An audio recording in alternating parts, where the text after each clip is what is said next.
Hey everyone, it's Jana.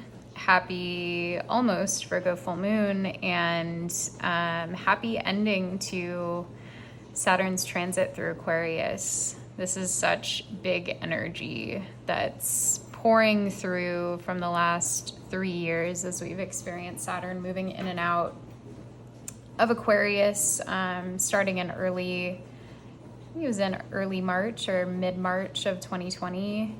And we had a brief window into July, and then Saturn moved back into Capricorn from July through December of 2020. And then it was toward the end of December that Saturn finally entered Aquarius for good and has been with us, traveling through the sign of collective change and action and uprising and innovation and wisdom and humanity, and gifting us and also challenging us with all sorts of material around how we value each other and how we value ourselves and how we move together and how we move out of toxic individualism and into connection and into interdependence.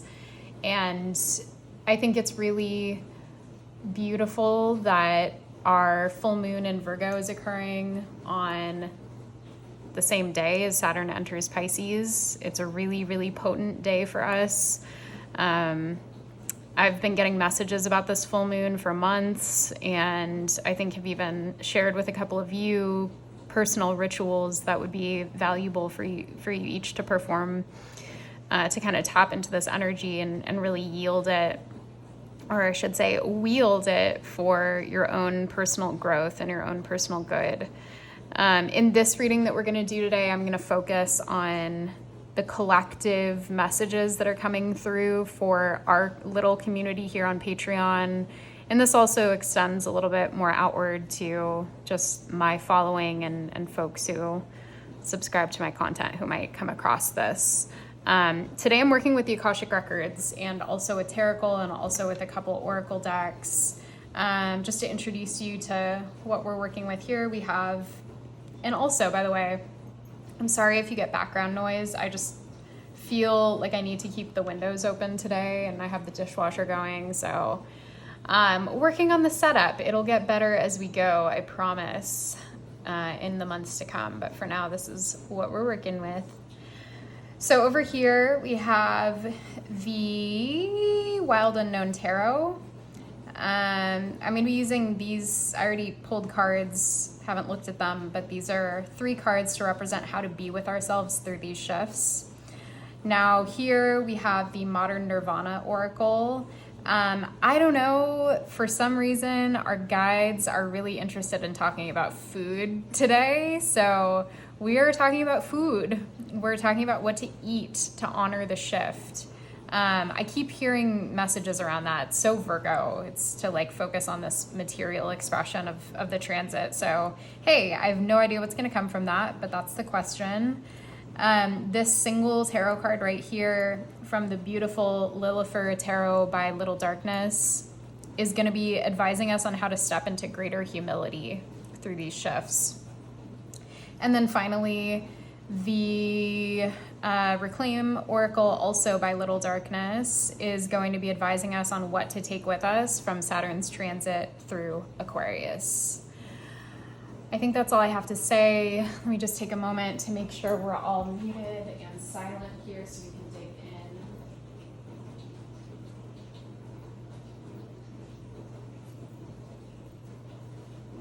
in. Okay, we're good to go.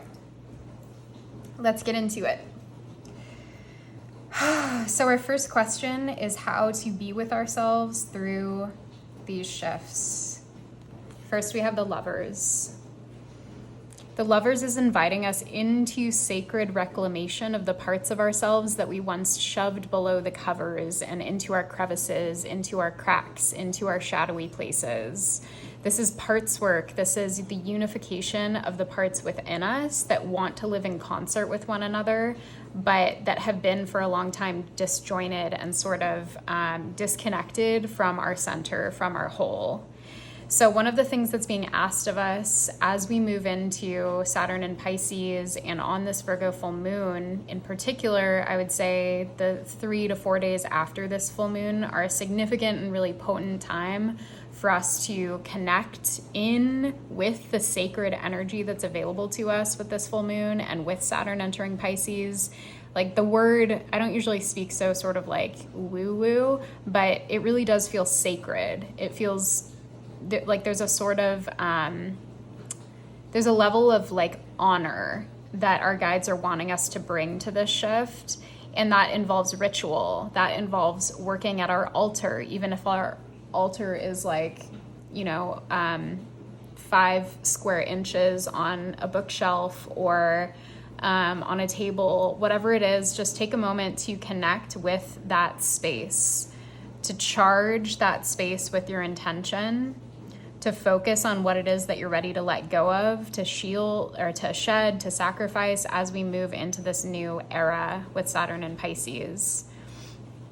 The Lovers is inviting us to honor the parts of ourselves that we have hidden for too long, the parts of ourselves that want to see the sunshine, the parts of ourselves that want to go outside and play, that want to be invited along for a picnic, for ice cream. I'm thinking very specifically our inner children that want to come out to play, that want to be seen, that want to be accepted, that want to be loved. What can you do to sit with your little one this week as we move into this new era? Can you sit with little you, whether you have a photo of them, whether you just have a memory of them, if you have an object, if you have anything that you can kind of infuse with the energy of little you, this is going to be a beautiful time for you to sit with that energy, to sit with that little version of yourself and remind them who you are, remind them of their gifts, thank them for their gifts, express gratitude for all of the beauty that they bring into the world, and open up to love that they can receive from others who are safe, people who you've identified as safe for your little one to be around. And the wisdom that's required in order to make that choice, to say, this is a safe place for my inner child to play. This is not a safe place. This is a fuzzy ground. I'm not sure about you yet. I need a little bit more time to discern if this is the right place for me to be. So there's a lot of discernment that's coming through this week in sort of like safeguarding, reparenting, and protecting those little ones within us. Then we have the Daughter of Pentacles, which to me is like the inner teen that's growing up from the little one within us. This is like, I've learned to protect my inner child. We've formed a bond and a relationship, and now I'm moving into this graduated place where I'm still youthful. I still have this energy of openness and curiosity and a willingness to build from this place of truth. And how do I do that in a way that still honors my little one and also begins to sort of like enter the practicality of the world around us? I'm feeling some self-questioning coming in right now for myself, but because I'm in the records, I think that this is also a collective feeling that I'm stepping into. So I want to say that there's a lot of, there's shame, there's self-doubt, there's confusion, there's the understandable questioning, the totally normal human questioning that we go through during puberty when we're trying to understand our bodies and our needs and our wants and our desires and our hopes and our pleasure and our change and what it means to live inside this vessel that's constantly shifting. And so can we come back to our bodies throughout this full moon? Can we honor the different desires and feelings and needs that we're experiencing and treat them with respect instead of treating them with scrutiny or doubt? And how can we then extend that doubt or extend that, not the doubt, but how can we extend that respect and that honoring into other parts of our life by first starting with the body? If we can learn to respect the body and what it wants and what it needs, then how easy will it be to step into the world with more respect for what the world wants and needs from us? And then finally, we have the Ace of Wands, which is a beautiful third card to receive here, because this is the passion and the inspiration that comes from this place over here, that comes from the Lovers to the Pentacles, the Child to the Teen, to the inspiration that draws up within us and out from us, that echoes out from us, and that shows the world the values, the integrity, and the passion that we stand in. So this is a really gigantic shift, right? Like, this is not just like, oh, tend to your altar, get some sleep, do this. Like, this is deep, deep work that we're doing internally, but it's not like shoveling shit. It's not like we're sitting in the muck. And I channeled these messages for us at the beginning of Pisces season, that this is not a time for us to be kind of like digging into our depths. More so, it's a time for reclamation and the harvest of all of the work that we've already put in. And so with this sort of harvest, we're also going through this like recycling energy where we've put in the work and now we're ready to kind of come up to the surface and deliver from a place of truth what we received when we were down there through the winter, through the darkness. What did we learn there, and how can we now bring it up into the sky, into the atmosphere as a seedling that's ready to be expressed, to be seen. And this is all coming through that deep internal work that we've been doing on ourselves, that's now ready to take shape, that's now ready to be seen and to sprout in the 3D. Is there anything else for how to be with ourselves through these shifts? I'm just seeing us placing our hands over our hearts and allowing our heart space energy to echo outward.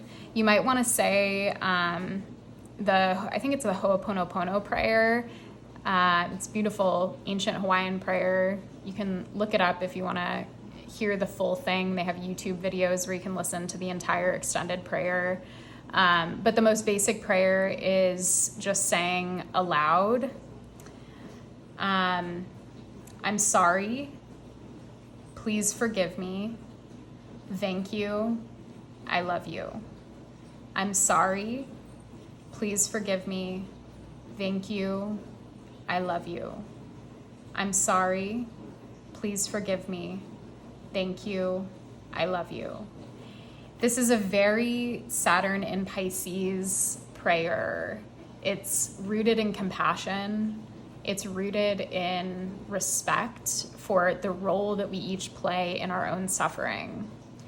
And Saturn in Pisces, I think, is going, paired with the Virgo full moon, and having these polarities is really beautiful, because Virgo roots us in our responsibility and in the service that we owe the world.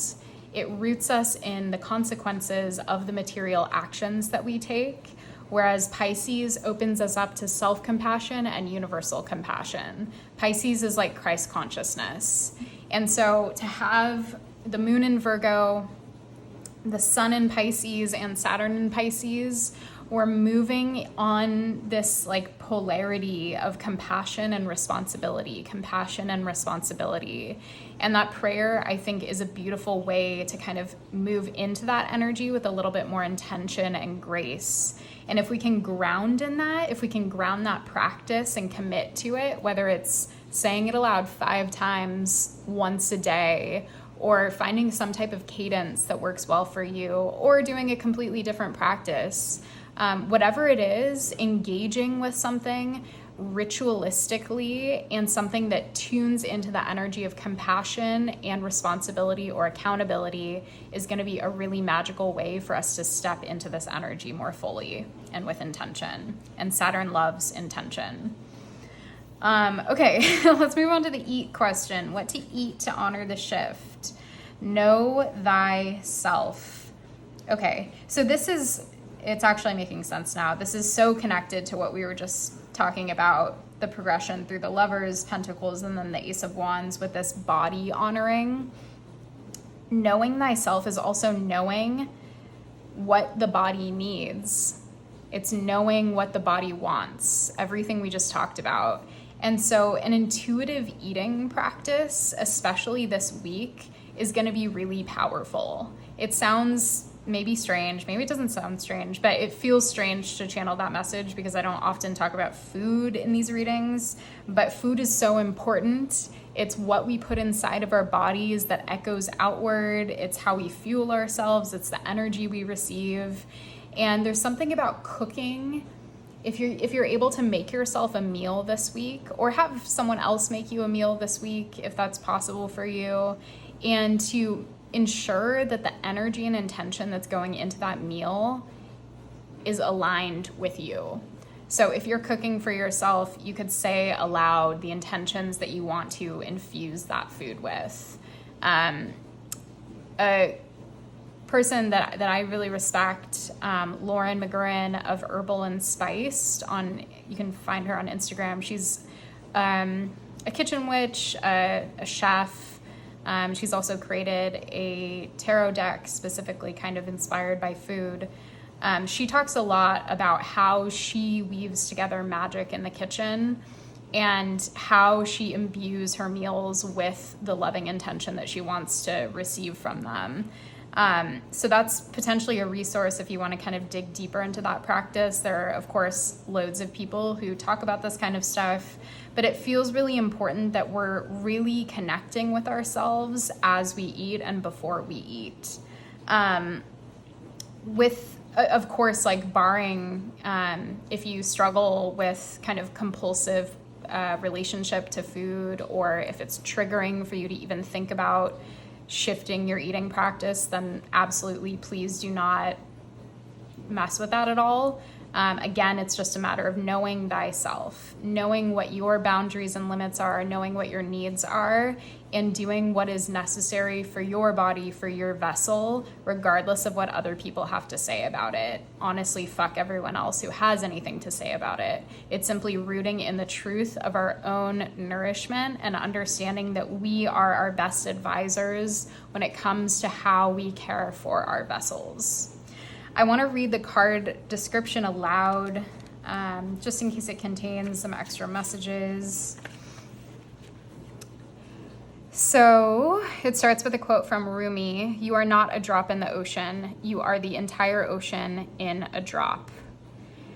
They say that to know thyself is to know God, not the self as in your human identity, but the self that is unseen, the invisible self that you walk with, that observes your experiences. Be mindful of that presence. Take the time to get to know your true being and trust that the answers are within you. This true you is not influenced by the constructs of human conditioning and is always ready to be present. Knowing this true you better will bring you closer to infinite consciousness by reminding you that you are a part of a much bigger energy that is having a conversation with itself. A mantra you can repeat if you'd like is, "I am a precious drop of life's infinite ocean, and this indivisible infinity sets the abundance of my life in motion." I'm just going to raise this to the screen so you can take a screenshot of it if you want. Okay. All right, so now moving into how to step into greater humility. We have the Nine of Swords, which is really perfect. How to step into greater humility. This is understanding that the thoughts that imprison us are not born in truth, that they're actually born from the ego, from the fear mind that demands we adhere to conditions that are not right for us, that demands we bend and shift ourselves to accommodate other people, other systems, people in authority, people in roles of power that wield it abusively, and understanding that the voice within our mind that chastises us, that beats us down, that humiliates us, that shames us, is not the voice of truth. It's the voice of the oppressor that resides within us. It is not the voice of truth. It is the voice of the oppressor that resides within us. And so if we can identify that and understand that the voices that have echoed within us are just carrying along a lineage of oppression, And that we do, as hard as it may be, have the power to unhook from that in our own ways by connecting to community that affirms and supports us. So how can you center community as Saturn moves into Pisces and on this Virgo full moon? Or how can you move into community over the next 2.5 years? Where are you already noticing yourself moving into community? And what kind of energies, what kinds of intentions, what kinds of blessings are coming to fruition from the work that you've already done to reconnect? Sorry for the background noise. Moving into humility is identifying that we carry within us a whole fairy tale of narratives and stories, a whole encyclopedia of knowledge that is not necessarily true. And understanding that it is within our power to unhook from the stories that no longer serve our well-being or the well-being of others. And so I'm hearing that doing, throughout Saturn and Pisces, doing anti-oppression work, doing work to decolonize ourselves. I'm going to go ahead and shut the door because there's now construction happening.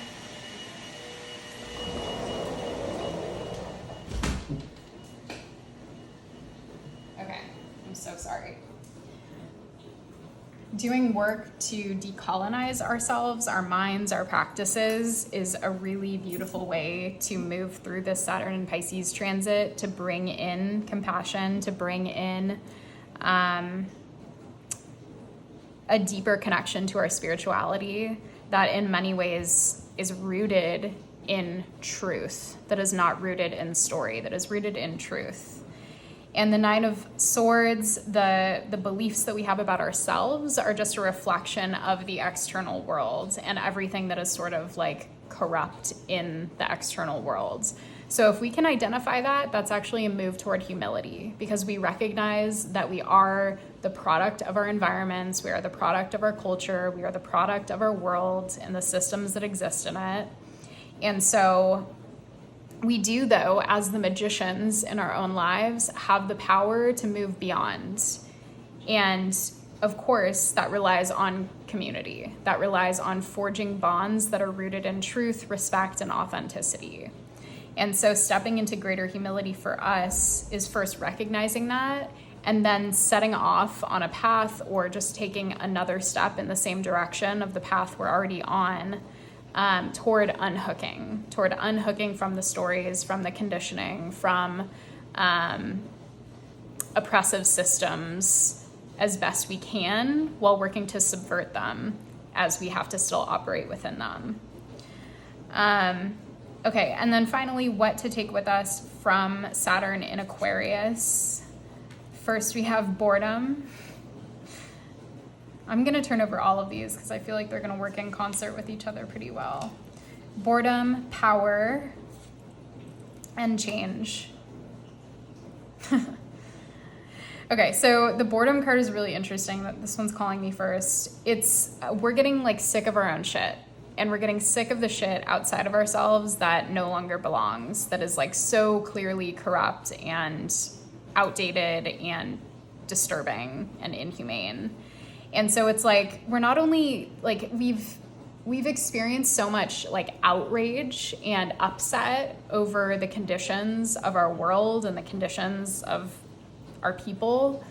And now we're almost I'm so over this. I'm so sick of this that I've actually reached the point where instead of going into indifference or resigning to what is, it's I recognize that I have the power to change my own circumstances, and I actually have the power to change other people's circumstances too, by aligning with, again, coming back to community, which is a resounding message here, by aligning with the communities, the people, making alliances, forging alliances that are rooted in values, that are rooted in shared values and shared vision for our worlds. Saturn in Pisces is going to actually demand of us that we begin creating from our vision. It's going to demand of us that we begin actualizing the dreams that have been bubbling below the surface, taking the inspiration and the action and the like 360-degree view that Saturn and Aquarius has given us of our world, and actually beginning to like carve the shape, the outline, beginning to create tangible dreams from this vision and from this understanding that we have of our world now. So it's taking steps, it's taking practical steps toward our dreams. And that's at a personal level, that's at a collective level. It's like Saturn and Aquarius has woken me up to what I needed to see. It's begun the shifts internally and externally that need to happen. The gears are turning, the systems are changing. And now how do we begin to actually create the lives that we want for ourselves and the world that we want for ourselves?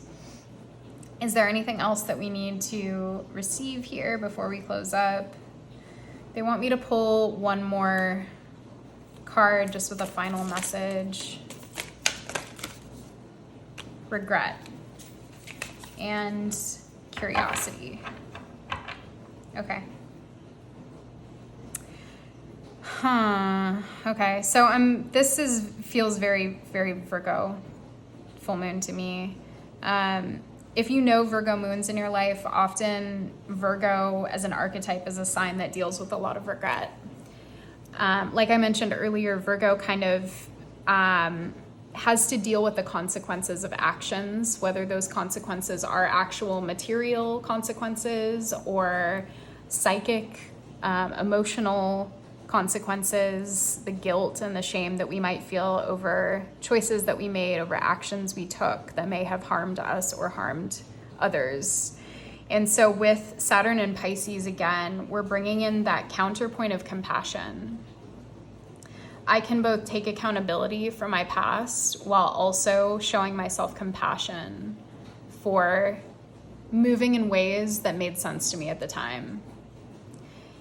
I can become curious about the parts of myself that ask me to move in a certain way that maybe harms me or harms other people. Because curiosity ultimately is rooted in compassion. It's acceptance. It's looking at the world and ourselves with open eyes, with wide open eyes, and saying, I'm open to what's happening here. I'm open to what's going on. I'm open to understanding and learning. And learning, curiosity is also rooted in humility. And so there's this like beautiful relationship happening here where we might be coming face to face with choices we've made in the past that we seemingly regret, or that we would not repeat if we had the option to make that choice again.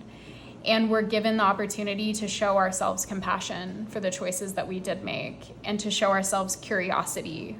And that roots back to everything we talked about at the beginning here of connecting with those parts of ourselves that we've exiled and pushed to the sides so that we can get curious about them instead of reject them. And that openness, that desire to expand, that desire to accept, that desire to connect is going to be the work of Saturn and Pisces. It's going to be the work for us as individuals and communities over this whole transit. And it does feel like this Virgo full moon is really initiating the sort of reflection and just this like reclamation process. If you don't feel like you have a clear personal ritual that you are planning for this Virgo full moon, I would encourage you to really simply just freaking breathe. Just sit down and breathe. Spend 5 minutes connecting to your heart space and connecting to the energy of compassion. Speak the Ho'oponopono prayer aloud if that feels right to you. Whatever you do, just please try to root it in compassion for self and in compassion for others. That is all I have. Thank you so much for listening, and thank you so much for being supporters of my work. I really deeply appreciate you and love you all out there, and I hope that this resonates. If you have any comments or questions, feel free to drop them in the comments below. I'll be back soon with more content and stuff. Oh, and finally, if you are interested in kind of unpacking some of the shame that's come up, not just through Saturn and Aquarius and the sort of regret energy, but really since 2008 when Pluto first entered Capricorn, we're doing a beautiful hypnosis workshop on Thursday night with Taylor Ursula of That's So Pisces. Taylor's an incredible artist, astrologer, hypnotist, and she'll be guiding us through a hypnotic journey where we're going to be connecting with the innocent parts within us and giving them the opportunity to heal, the opportunity to be seen, very connected to the work we were talking about here, and transmute that shame that is packed in those little corners within us into power, into creativity, into compassion. It's going to be such a beautiful experience and journey. If you register but you can't make it, if you want the replay, you can still register, is what I'm trying to say. And you'll get a recording of the event within 48 hours, and that's yours to keep forever. So you can come back to that over and over and over again. And it's gonna be a really powerful thing to do throughout Saturn and Pisces. So I really recommend it. If that sounds interesting to you, I'm gonna drop the link below in the description, so you can also buy a ticket if you'd like. They are $20, and all of the proceeds go straight to Taylor, our amazing guide. That's all I got, folks. Thank you so much. I love you. I love you. I love you. I'll talk to you soon. Bye.